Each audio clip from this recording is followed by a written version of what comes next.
Hello, hello, hello. Another putty video with the sun shining on it. That looks very nice. I want to review the perfume called Viva la Juicy Gold Couture. I got that from Sensational Shop in 1.7 ounce roller bottle, a long roller bottle, and thick. This thick and long like this, and it is amazing. I already used a lot of it. Probably used more of that than any of the other ones. Oh, the clouds are amazing. Blue God, it's nice. It's nice to have. Nice that some of those windows had fallen out from the storm, because now I can look directly into the sky and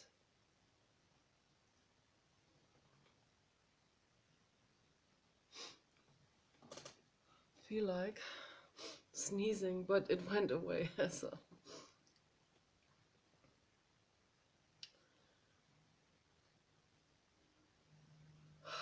this is so incredibly yummy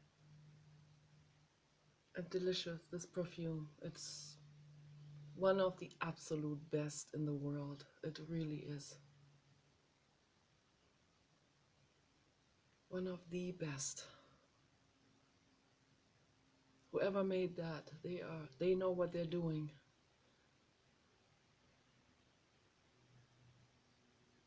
This smells like it's like a cookie. You can eat it. It has grapefruit in it, mandarin.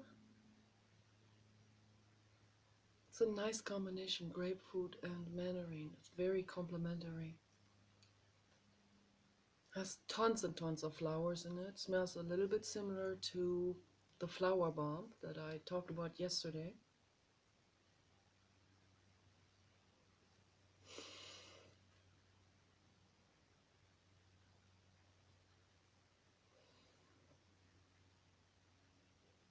So flower bomb and this one, they go together as a pair, and velvet orchid and escada, they go together as a pair, but they're all friends. They're all interrelated.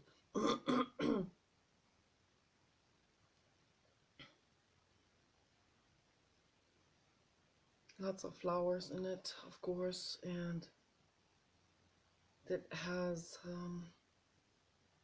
vanilla and caramel in it as well. Some white chocolate. It's very, very sweet, creamy, very, very milky. The combination milky and mandarin, has always fascinated me my whole life. I would have gone nuts as a child already over this scent, definitely. I remember when my mother got opium from Yves Saint Laurent. We all went nuts over that. We thought that's the best, but I have to say this is better. This is like 100 times better yet.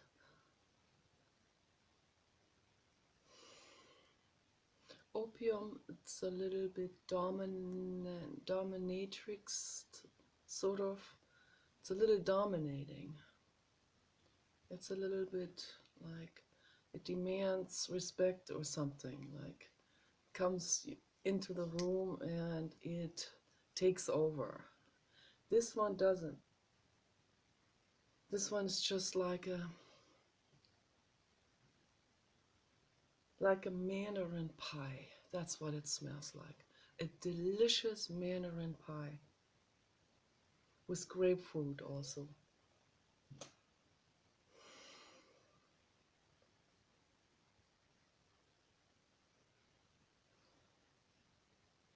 It is so incredibly nice.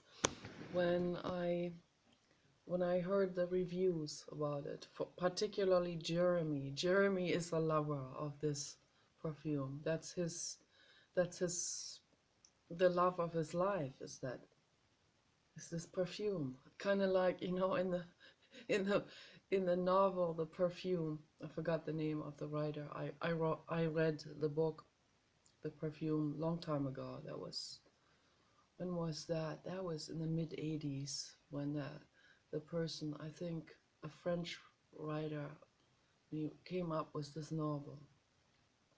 And we all read that novel because we're all perfume fanatics.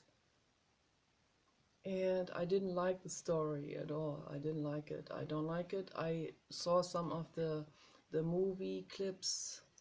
Someone made it into a movie, and there we have again the ultra anorexic photo models in that movie, and a completely crazy rich kid who doesn't know anything about values and life at all. So no, and then it's a horror film. It's awful. It's violence. You know, I'm not into violence. So that's also why I didn't like the novel at all. Also, even in the past, when I was still watching some horror movies, I got lured into it, but out of a bizarre curiosity. But the book, no, it's just the violence is so unnecessary. Same with the writer from, many writers from South America that that were so popular all over the world. Isabel Allende, also very similar to the perfume, you know. So, no, I don't like that. This needless, unnecessary violence, the destruction of beauty and life. I don't understand. I don't get it. No, it doesn't make any sense to me.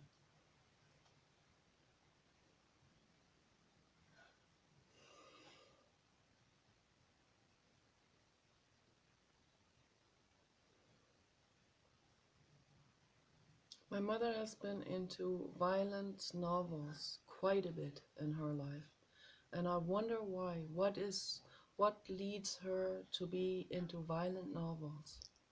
What is the stimulation behind that?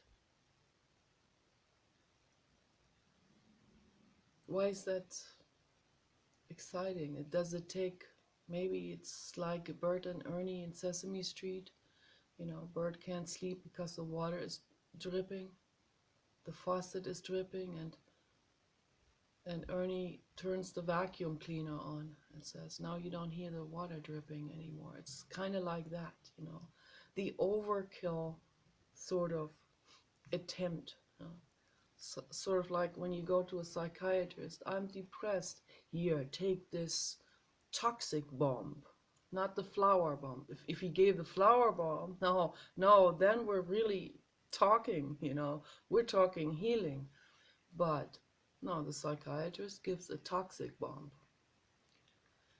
And yeah, it's like, kind of like turning the vacuum cleaner on or going to war.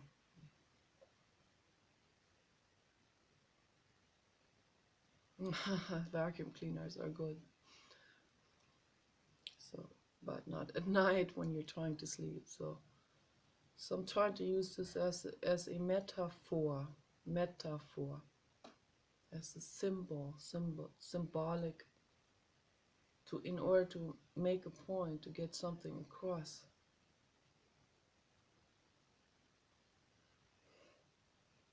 People use violent stories to distract themselves from the daily grind of doom and gloom, of life, of living, of existence, the depressing factors, of the depressing facts of what? Living itself can be very beautiful. Working, you know, can be very meaningful and very gorgeous. Cleaning your whole house, cleaning your toilet, that can be very satisfying and very rewarding, you know. If you clean someone else's toilet, it's not as rewarding. I can attest to that because I've done that for 2 years in LA. They all liked my job though, because I'm an OCD clean freak, and I clean someone else's toilet just like I clean my own. But it doesn't go anywhere. It's like I'm spending that money on primal therapy. Yes, okay, so I made them much richer. We all made them much richer. And my friends always said, primal and poor, it both starts with a P. So yeah, eventually I said, I'm done with the P. So I went to Paul, who has the P in the first letter as well. So Paul as in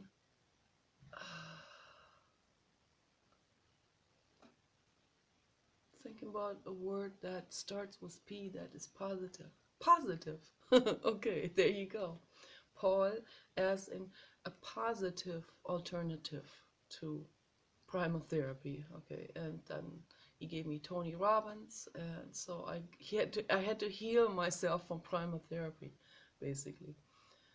So yeah, working is good, can be very meaningful, can be wonderful. I'm gonna be cleaning up something today. Today is my cleaning day. I just wanted to start with the video. And I'm actually looking forward to it. You know, we have the whole living room is full of boxes, you know, from our shopping addiction. These boxes have to be flattened, they have to be brought into the garage, they have to be recycled because we recycle everything. Okay, some boxes I use, I make stuff with it. And a lot of boxes that I have, that I make amazing artwork with it. And even paintings and stuff that hangs on the wall, the printer package materials, looks really good. It's nice to work. It's nice to do a job for yourself mainly that's meaningful. You know, working for someone else, yeah, that's kind of tedious. It's not rewarding. But if you look at it from a different perspective and say, I'm going to do this now for a year and I'm going to give my best, and I'm going to save money, not spend the money on Aqua di Gio and a bar and alcohol. No, you save that money. You live frugally. If you don't have any money, you work for UPS or the post office or any of these lousy jobs, you know, that are not rewarding, that are just hard work and nothing comes out of it. And you're probably dealing with rude people. Yeah, it's not very nice. No one says thank you to you. I will always say thank you to them. I send them love energetically too, because I know how hard they're working. So you gotta go at it with a completely different mindset. You have to think, okay, I'm gonna do this for a year. Don't do it more than a year, because I did the cleaning for 2 years. That was harsh. Even though I worked for really, really awesome people. Awesome, awesome, awesome. They were all psychologists. So I found them through Santa Monica College, through the psychology department, because I was studying psychology as a major. And they wanted a psychology student to work for them, to clean their toilets. So yes, and I did. And they liked it. And I got along with them, and I miss them. I hope they're doing well. So I tried to find them, but I couldn't find them anymore. So yeah, you set a goal. You say, I'm gonna do this now for your UPS work, okay, for a year. I'm gonna do the very best I can. I'm gonna be conscientious. I'm gonna also look over people's shoulders. I'm gonna make sure that this is all handled ethically, okay? That no animals are being transported in those boxes. So You see, you hear an animal in a box, you open that box carefully, and you let that animal out, and you give the animal water and a hug and food, and you bring the animal to an animal shelter, so maybe they can rehabilitate the animal and rescue the animal and adopt the animal out. I don't know what people do. I don't know what's all happening, in those warehouses or wherever you work as a stewardess in an airplane. You're not going to tell someone to put their dog into the cargo box up over the seat. I don't even want to talk about this now. It's just so incredibly depressing. The kind of stuff I hear is just it's so disturbing and depressing. And religion makes it so infinitely much worse. It's like religion, if it's already bad, religion adds another 100 levels worse to it. Then people don't even question anything, and they even, oh, it's so awful, it's so unbelievably awful. So wherever you work, do the very best you can. Works for someone for a year and do the very best you can. Be a steward to all beings while you work. Do the job well, but don't put the job over life. Okay, so if life needs your help, you put the life over your job. If you get fired, so be it. Okay. You put the life over your job and over money and over anything, over finding a girlfriend. You put that above anything else. If there's a living being in need, you rescue that living being. Okay. And you have, if you do this, you fulfilled your infinite responsibility, your infinite cosmos responsibilities. That's what matters, okay? Love matters, nothing else. Love is the lifeblood of things flourishing and becoming better, growing and becoming better. Happiness, that's an energetic thing. It's energy. Don't do it for good karma, okay? Then you're not doing it right. If you do it to get rewarded or good karma or get rewarded in heaven or something, or afterlife, or get virgins from the sky, no, that's not how you do something. You do it because there's a living being in need of your help, and you do it to help that living being because you feel compassion, okay? That's why you do it. And you do the very, very absolute best you can. The absolute best you can. You stretch yourself, okay, to help. You risk things, you risk your life, you risk your job, you risk money, you risk popularity. You do this to help, okay? And that's also gonna get you rewarded, but you don't do it for the reward. Okay? I don't know, this is probably very difficult to bring across, because the ego quickly gets stuck with this reward idea, very quickly. Forget about the ego, forget about the self-image, forget about this, being respected. Forget about that. Okay. Forget about all of this, how you look to, how you appear to other people. Okay. Sit with love in meditation, vipassana, anapana, breathing with the now moment. Okay. Very, very important. Maitri is that love that I'm talking about. Compassion. Compassion. And that doesn't need a self-image. Yeah. You're still a living being and you're precious. But don't make this into an image. You're precious, infinitely precious living being. Yeah? But don't think about that. Think about, I am here, I am well, I am, and even if you're not well, forget about the self. Do whatever you can to help another living being. That's love. Okay? You have love in that moment. If your dog has to go to the bathroom and it's ice cold outside, you put a jacket on, you take the dog outside and you protect the dog, and the dogs, they have to go outside like every hour or so. Can't be on the computer or something, doing something and let the dog be sitting there suffering with the full bladder. Okay, you can't do this.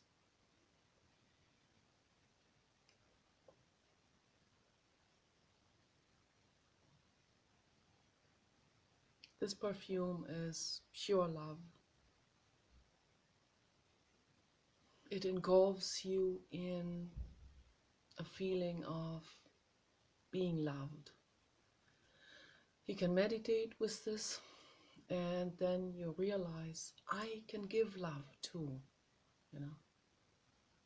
Not as in terms of I must do this now, and no, then don't do it. Giving love is wanting to give love. It comes from within. It is where every cell in your body wants to help that other living being. Because you're one. There's no separation.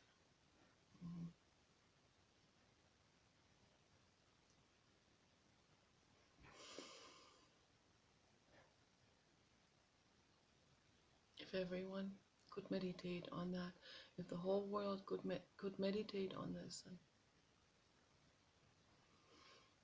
and become aware of it, then we can make everything into a paradise. Everything would fall in its place. Everything would heal. The adverse things would fall off. The sadhu-maso bars would close up. It would fall off the path. It would fall off and it would evaporate. It would recycle itself in the ground into something better and something good. That's the healing path. It's not about image. Okay? It's not about me, my dorky look, and my homely, my boringness. I know I fall asleep to my videos too, so, and it's nice, you know, so it's kind of nice. Well, it's good, it's relaxing, you know, so it's not about me, what I'm saying here. This is not about me. This has nothing to do with me and my looks and my skin and wrinkles and whatever, blemishes or fat or unperfectness. It's not about me. I'm showing myself because I'm like everyone else, just a regular person. I suffered a lot in my life, so I have something to say about this. It's just a message. I'm a messenger. Okay? So don't take my word for it. Try it for yourself. Test it out. Put it to the test, what I'm saying. Sit down with it.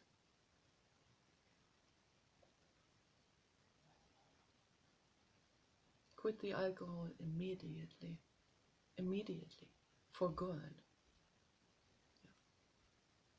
Just put all your wet bar bottles, you know, whiskey bottles and whatever you got, and drugs and any of that stuff. Put that all into a large cardboard box and write on it hazardous waste.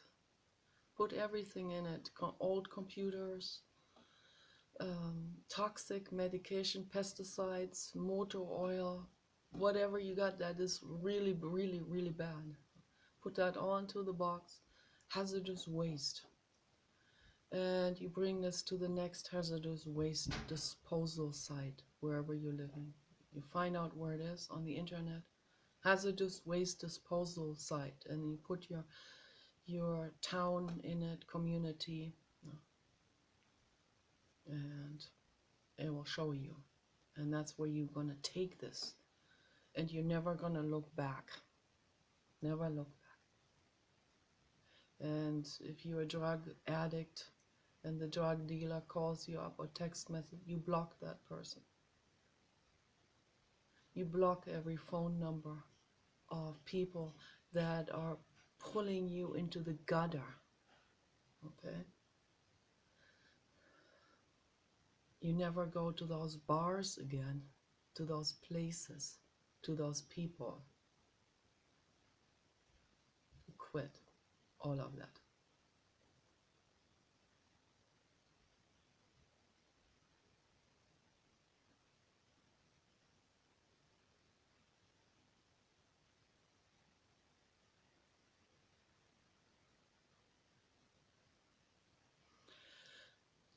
That's what I did at 25.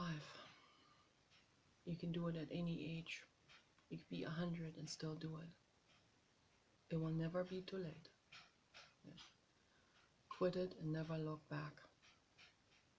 And learn something from this. Learn that this is a dead-end street. It is a downward spiral. And you don't want to be receiving that kind of treatment and experience of falling down, dwindling down in your life. You don't want to experience this. Become very aware. Most people are not aware. They don't see the bus coming. There's a bus coming towards you. Stop it. Stop all of that. Okay. Jump out of the way of the bus. That means quit the drugs. Quit the alcohol. Immediately. Quit it all. You can't just taper it out. This doesn't work that way. You can't just slowly get out of the way of the bus. That doesn't work that way. You have to jump out of the way. Because you don't want to get hit. You don't want even your finger to be crushed. Okay. So there's no gradual, it doesn't work. And also like setting a deadline on New Year's Eve. After New Year's Eve, it doesn't work. Okay. I've seen it too many times. With myself and with other people as well. It doesn't work. It's just an excuse. It's just some kind of giving the ego, giving the escape routes another permission or something. It doesn't work that way. There's a dangerous bus coming towards you. You jump out of the way right now. Okay? You quit the drugs and the alcohol right now. And you quit the cigarettes. They're killer. You quit that right now. All of that toxic stuff. Pesticides, you quit it all. Quit everything that is toxic and hostile to life. Quit it all. And the toxic people, with their toxic dumping and bullying, quit those. You don't need it. You don't need that. You don't need the quarrels and the fights and the feuds and the drama. You don't need that. No, you need respect. And by respect, I don't mean someone worshiping you. That's not respect. If a fan worships a movie star, that's not respect.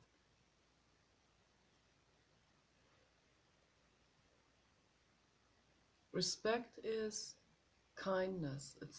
It's love. It falls into all of these. Compassion. is respect.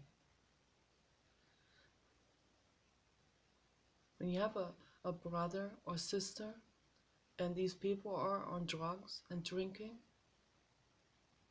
you think about it. You don't put that aside and go, oh, it's their life, whatever they do. Let them dwindle themselves down. No, you care. If you have compassion, if you love that person, you care. And you will say something every time you talk to them.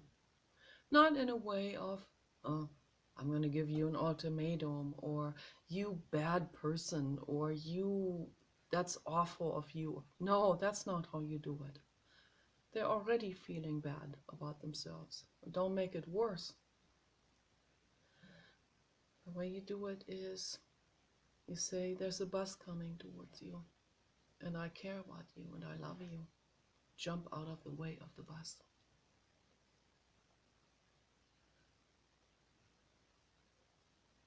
And here's the path, here's the solution.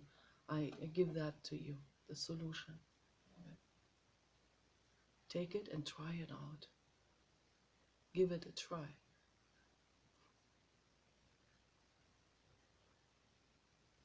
Surround yourself with people that care, that are loving and kind, that don't use you for anything. And I would be cautious also about people who worship you, because there's a lot of worshiping going on in between regular people too, not just of fans, but I see that also. If a man is good looking, it's like, there's so much wrong with this, I don't even know where to get started. It makes me also very angry. I see a good looking man, like by Hollywood standards, and the women will go, they'll worship that guy. That's not love, that's not compassion, that's not respect.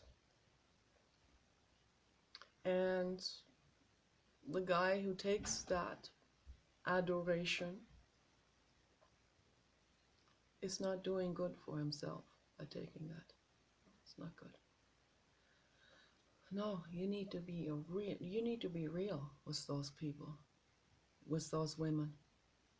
You need to be really, really real with them. If they buy you a house and a car, you need to first of all look and see, how are you living? How can you afford this? Why are you giving this to me? What is the motive behind it? Like Osho Rajneesh, for example, it's a perfect example. That's the ultimate example,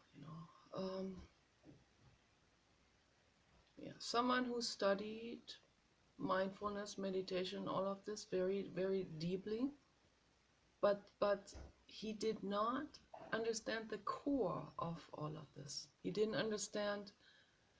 still didn't understand compassion.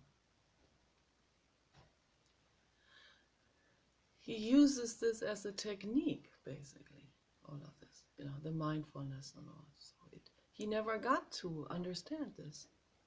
To understand compassion, it's not like you train yourself for 10 years or you live in a cave for 5 years or something. That doesn't bring you compassion. Compassion can happen in a mundane situation on the toilet.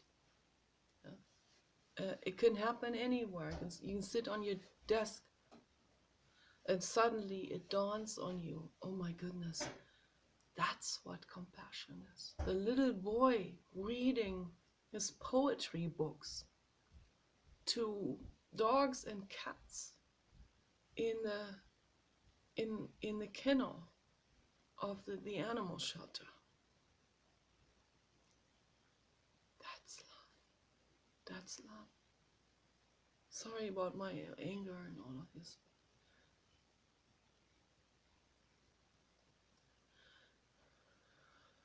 because I see that people don't understand what love is. And I feel like I'm in a struggle also. I feel like, you know, I try in every way I possibly can to bring this message across, you know, to maybe I shouldn't try anymore to bring the message across. Maybe trying is a struggle.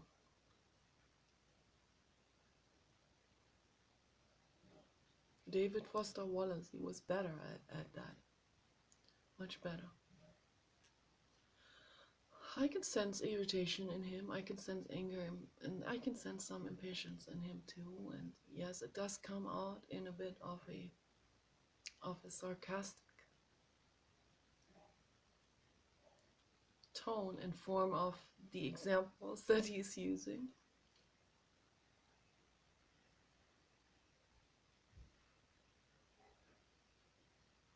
I don't know if people understood it though. They thought it was really funny. So, yeah, it is also really funny, but do you understand the message behind it? That's my question to the audience of David Foster Wallace. Do you understand the message? I don't know how to bring this across, you know, so there's a bus coming towards you. Do you see it? Are you going to jump out of the way? There's a bus coming towards all of us. Are we going to live more responsibly? Are we going to live clean and green for this planet? Or are you going to be part of the destruction cycle? This is not a fad. If people make it into a fad, yeah, then it will be a beneficial fad. But in their minds, it's still going to be a fad. It's still going to be, oh, they do it, so I will do it. My guru does it, so I will do it. Or these cool people do it, so yeah, I will do it. I want to be cool. No. You want to be compassionate. You want to help. You want to help make this world a better place. You see the difference? The ego is very quick with this, you know. The ego also worships other people.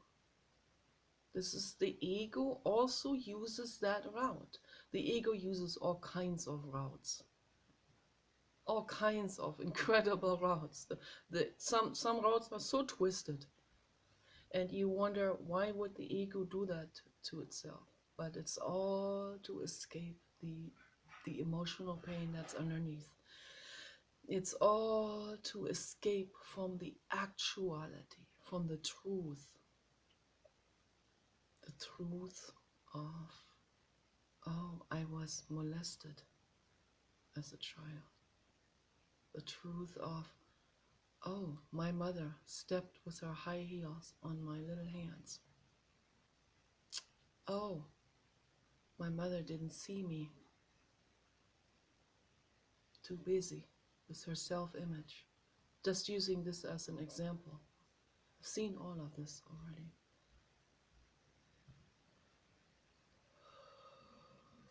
To escape from that. I don't blame you, but you have to become aware that what you're doing is you're escaping, you're not healing it. None of these modalities from the ego are healing anything. Right? Those are all escape mechanisms, and they get you nowhere. Some of them make people live a miserable life, and some people are suffering miserably. Some people it's a slow suicide and a gruesome suffering of people that are drinking and smoking. I've seen it all. These people that have been doing this for 60 years. There comes a bad ending of this, and an ending that doesn't justify the party happiness that preceded that. Not, not by any means, not by any stretch of it. The suffering that I've already seen in old hippies and old psychiatrists and old real estate investors and in rich people and poor people and middle class. I've seen it in so many different people already. The suffering that comes in the end. And it's not a brief suffering, it is a prolonged suffering that can stretch over 15 years in the end of extreme misery because of drinking, alcohol, and smoking nicotine. Particularly smoking the incinerated tobacco. That's the worst. I'm not talking about the e-cigarettes. The e-cigarettes, that's also destructive. You know, if it contains nicotine, it's destructive, but not near as destructive as inhaling smoke. Particularly nicotine smoke that lays itself onto the precious lung epithelials that are taking in oxygen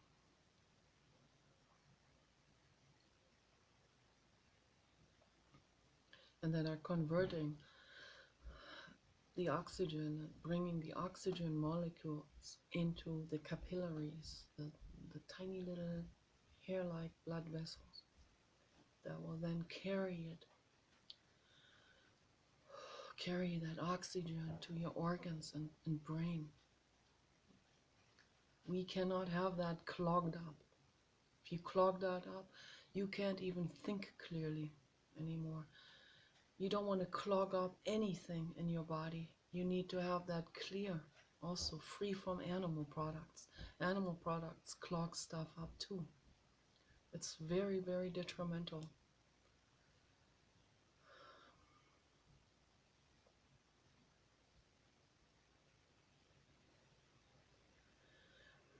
Particularly those people that are drinking alcohol. Even if they just drink alcohol once a week, partying, there's a bus coming towards you. Jump out of the way.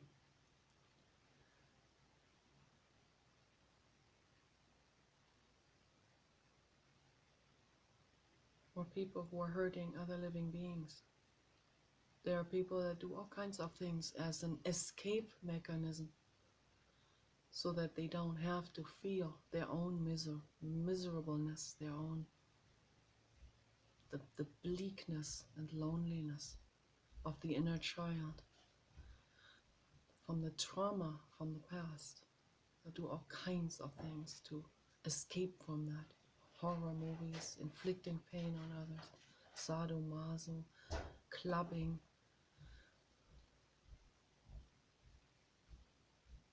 self-image bullshit, social stigma, social catering, all kinds of things that are people that they're doing to escape the pain.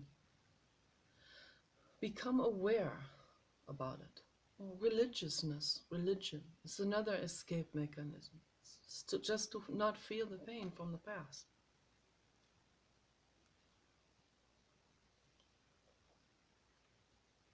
Being authority obedient. It's another escape route.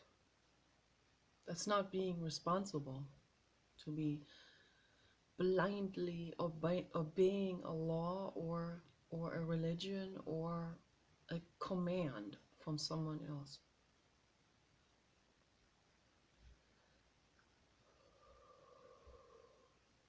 I'm not even telling people to become rebels. Don't be a rebel. That's not gonna get you anywhere either. Step out of it. Okay? Say no. No, thank you. No, thank you to the drugs, the alcohol, the cigarettes, the dysfunctional people, the dysfunction, the war, the military, the corporatism, the pesticide, the destructiveness, the logging. Say no to it. No, thank you. I'm not part of it. I don't want to be part of destroying this planet and life around us and minds and psychology. Vulnerable teenagers, children. I don't want to be part of their destruction. Okay? It's also why I didn't have kids.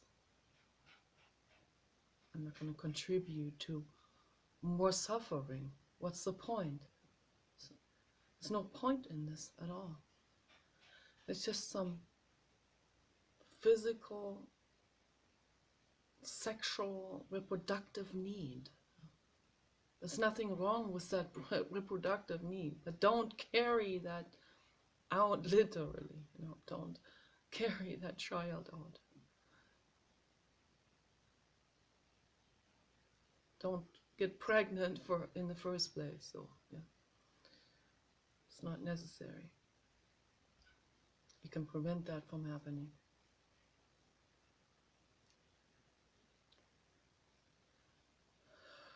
Don't put another suffering individual into this harsh world. Don't do it.